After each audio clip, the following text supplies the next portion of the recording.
नमस्कार दोस्तों।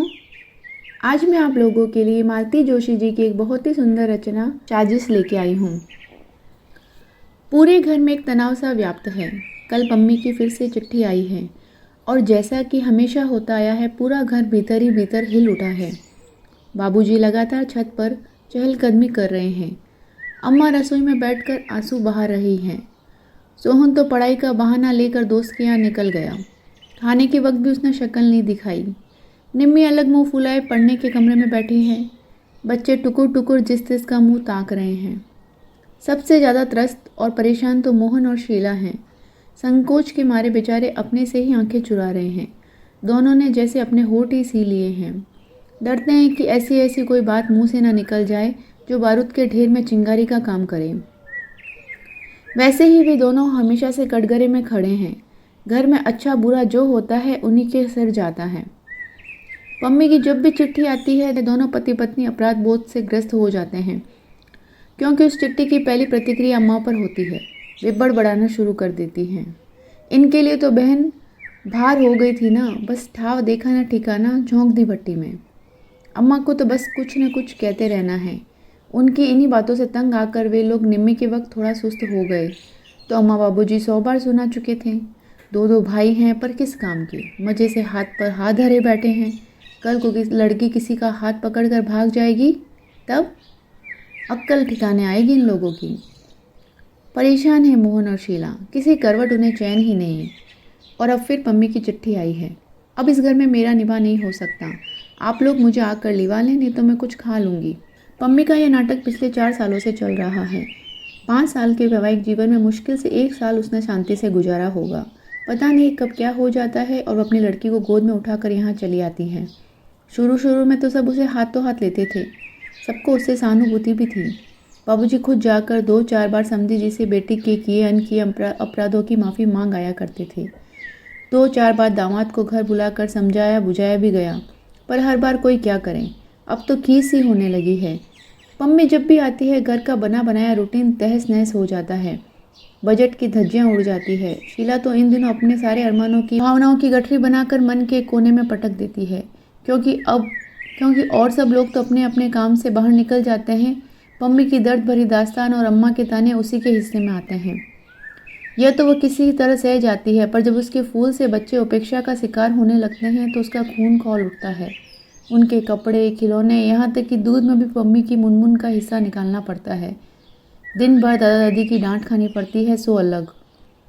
दुखियारी बेटी के लिए अम्मा उन दिनों कुछ ज़्यादा ही तरल हो जाती है। आए दिन घर में सिर्फ पकवान बनने लगते हैं। अम्मा रोज़ पम्मी को लेकर रिश्तेदारों के यहाँ निकल जाती है और रिक्शे तांगे में ढेर सारा रुपया फूंक डालती है। पम्मी का मन बहलाने के लिए निम्मी को ठेल ठाल कर उसके साथ सिनेमा या पार्क में भी भेज देती है। इन सब कार्यक्रमों के लिए शीला को पैसे देने ही पड़ते हैं, और वह भी खुशी खुशी, नहीं तो अम्मा का पारा चढ़ जाता है। बजट के गड़बड़ाते ही सारी व्यवस्थाएं चरमराने लगती है। हर कोई एक दूसरे पर खींच उतारने लगता है। आरोपों प्रत्यारोपों का एक दर्दनाक सिलसिला शुरू हो जाता है। घर जैसे नरक बन जाता है। तब ऊब कर पम्मी कहती है, यही सब सहना था तो मैं अपने घर में क्या बुरी थी। सारा घर जैसे सांस रोके इसी क्षण की प्रतीक्षा में जीता है।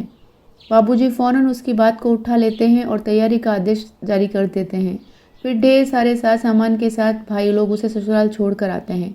यह विदाई भी कम जानलेवा नहीं होती। घर की मामूली सी आय में एक बड़ा सा छेद कर जाती है।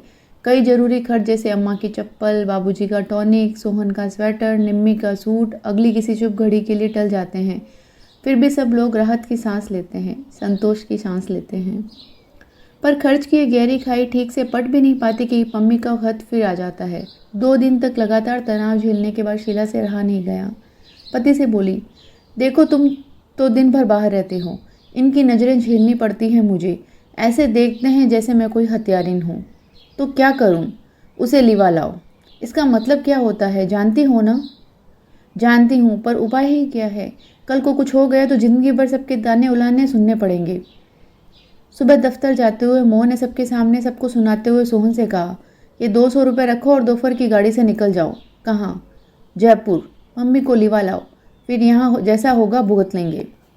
अम्मा का चेहरा एकदम खिल उठा। वे बड़ी आशा से सोहन को देखती रही, पर वह पत्थर की मूर्ति की तरह निश्चल खड़ा रहा। रुपयों को उसने छुआ भी नहीं। आखिर मोहन को पूछना ही पड़ा, क्या सोच रहे हो?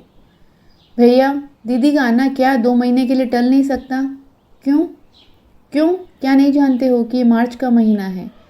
आपको अपने टीपू मीनू की चिंता न सही, मेरे और निम्मी का तो ख्याल कीजिए। दोनों की परीक्षाएं सिर पर है। इस समय तो कोई भी मेहमान अखरता है। दीदी तो फिर आप जानते ही हैं ना, आते ही सारा वातावरण गंदला करके रख देती है। घर में पाँव देने की इच्छा नहीं होती। पढ़ाई क्या खाक होगी? आप तो खुशकिस्मत हैं छोटे भैया। निम्मी ने सुर मिलाया। घर में पाँव देने की इच्छा न हो तो दोस्तों के घर जाकर पढ़ सकते हैं। हम क्या करें? दीदी आती है तो कितना काम फैल जाता है। वे तो किसी काम में हाथ लगाती नहीं, बस दिन भर बैठी बिसुरती रहती है। अपनी बिटिया तक तो उनसे संभलती नहीं है, उसे भी हम पर थोप देती है। अम्मा एकदम हतप्रत थी। तुम दोनों को अपनी सगी बहन भी जहर लग रही है। वाह रे कलयुग। मगर शीला खुश थी। अच्छा हुआ कि अम्मा जी जान तो गई कि पम्मी का आगमन सारे घर के लिए कितना अनचाहा अध्याय है। सबसे ज़्यादा खुशी तो उसे इस बात की थी कि जो कुछ कहा सोहन ने कहा, निम्मी ने कहा। मोहन और शीला के सिर पर कोई बुराई नहीं आई। इसके बाद वह प्रसंग एक तरह से समाप्त ही हो गया था। बाबूजी ने पम्मी को लिख दिया कि बच्चों की परीक्षा के बाद वे खुद आकर उसे लिवा ले जाएंगे। इसी आशय का एक अनुरोध पत्र उन्होंने समधी जी को भी लिख दिया था। मोहन से कह दिया था कि एक आध पत्र बहनोई को भी लिख दें, हम उम्र हैं दोनों। 2 बातें वह प्यार से समझा देंगे। लेकिन इस बार पम्मी ने किसी का इंतजार नहीं किया। वे छुटकारे की सांस ठीक से ले भी नहीं पाए थे कि वह रोती झिकती आ पहुंची। उसे देखते ही सबके चेहरे फक पड़ गए। उस दिन घर में उत्सव का सा वातावरण था। मोहन ने अपने परिचित को सपरिवार आमंत्रित किया था। यह निमंत्रण अनायास या अहेतुक नहीं था। निम्मी के लिए उस घर में बात चलाने की योजना थी। वे लोग इसी बहाने घर को निम्मी को देख ले, यही इच्छा थी। घर को उस दिन विशेष यत्न से संवारा गया था। निम्मी भी सजी धजी गुड़िया सी बैठी थी, इतनी चुप चुप जैसे कि मुंह में जबान ही न हो। और सबने भी अपनी बेहतरीन पोशाकें पहन ली थी।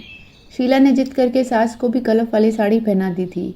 वे मिश्री की डली बनी मेहमानों से बतिया रही थी। बाबूजी सबके बीच में चुपचाप बैठकर सामने वाली पार्टी को आंक रहे थे, परख रहे थे। शीला रसोई में व्यस्त थी। सोहन बाजार के चक्कर काट रहा था। मौका लगते ही बहन की चिकोटी काट लेता था। माहौल खुशी से सराबोर था कि पम्मी घर में भूचाल की तरह दाखिल हुई। आते ही उसने बुक्का फाड़कर रोना शुरू कर दिया। मुझे वहाँ भट्टी में झोंक कर यहाँ सब बैठकर गुलछरे उड़ा रहे हैं। इतनी चिट्ठियाँ लिखी पर कोई झांकने भी नहीं आया। किसी को परवाह ही नहीं है कि मम्मी जिंदा है या मर गई। इतनी ही भारी लगती हूँ तो हाथ पांव बांध कर कुएं में फेंक दिया होता। बार बार तंग तो नहीं करती, पर जब आपके पास देने के लिए कुछ नहीं था तो मेरी शादी की ही क्यों? लड़के वालों के सामने अच्छा खासा नाटक हो गया। महफिल तो उखड़नी ही थी। बार बार क्षमा याचना करके उन लोगों को विदा किया। उनके यहाँ से क्या जवाब आएगा यह तो करीब करीब निश्चित ही था। बड़ी मुश्किल से कहीं बात लगी थी।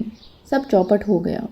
महीने के अंतिम दिन थे, फिर भी मोहन ने जी कड़ा करके स्वागत सत्कार में 150 फूंक डाले थे। सब पर पानी फिर गया। घर में जैसे मातम छा गया। निमित तो खटपाटी लेकर ऐसी पड़ गई, उसने खाना भी नहीं खाया और लोग भी पम्मी से खिंचे खिंचे ही रहे। अम्मा और भाभी को छोड़कर किसी ने ठीक से कुशल क्षेम भी नहीं पूछी। अपने स्वागत का यह अंदाज देखकर पम्मी सहम गई। 2 दिन तो उसने किसी तरह सब्र कर लिया, तीसरे दिन फट ही पड़ी। लगता है किसी को मेरा आना अच्छा नहीं लगा। पहले से जानती तो यहाँ आती ही क्यों? अपमान ही सहना है तो अपने घर सहूँगी।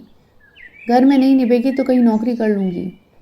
सोहन भी जैसे तैयार ही बैठा था, बोला, तो कर लो ना नौकरी। जिंदगी भर भैया भाभी की छाती पर मूंग दलना क्या जरूरी है? जब मन होता है मुंह उठाकर चली आती हो।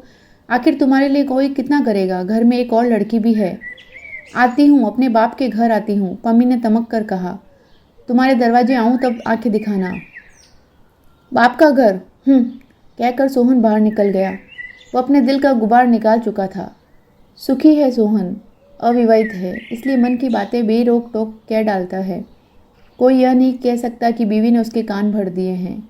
अपमान से पम्मी के आंसू निकल आए। सबसे ज़्यादा दुख तो इस बात का था कि सोहन इतनी बड़ी बात कह गया और बाबूजी कुछ नहीं बोले, जिनके बल पर वह अकड़ रही थी।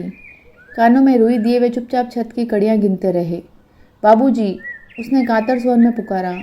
सब सुन रहा हूँ बेटे, बाबूजी ने उसी छत की ओर निर्निमेष देखते हुए कहा। पर सच बात तो यह है कि बेटा अब तुम्हारे बाप का घर कहाँ रहा। सब तो चुप गया। पेंशन जो मिलती है वह दवाइयों के लिए पूरी नहीं पड़ती। बेटे के भरोसे पर जी रहा हूँ। अपनी लंबी चौड़ी गृहस्थी उसके गले में मढ़ कर बैठ गया हूँ। उसका बोझ और कितना बढ़ाऊं। बाबूजी, लेकिन मम्मी बेटे, हम लोग तुम्हारे जन्म के जिम्मेदार हैं। कर्म तो तुम्हें अपने खुद ही झेलने होंगे। सुख दुख जो भी है अपने घर में ही सहो बिटिया। कल को तुम यहाँ आकर बैठ जाओगी तो बताओ निम्मी को कौन स्वीकार करेगा। पम्मी के सारे सवाल चुक गए थे और शायद उत्तर भी। 3-4 दिन बाद पम्मी को सोहन के साथ गाड़ी में बिठा कर लौटे तो बाबूजी को ऐसा लग रहा था जैसे बेटी को अंतिम विदाई दे आए हो। अगर कल को कुछ हो गया, पम्मी के ससुराल वालों ने यदि सचमुच में कोई षड्यंत्र रच डाला तो वे भी उससे बरी नहीं हैं। इस साजिश में वे भी बराबर के हिस्सेदार हैं। तो ये थी रचना मालती जोशी जी की। आपको कैसी लगी? क्या शादीशुदा लड़की का इस तरीके से बार बार छोटी छोटी बातों पर अपने घर पर आना, अपने भाइयों की जिम्मेदारियों को बढ़ाना सही है?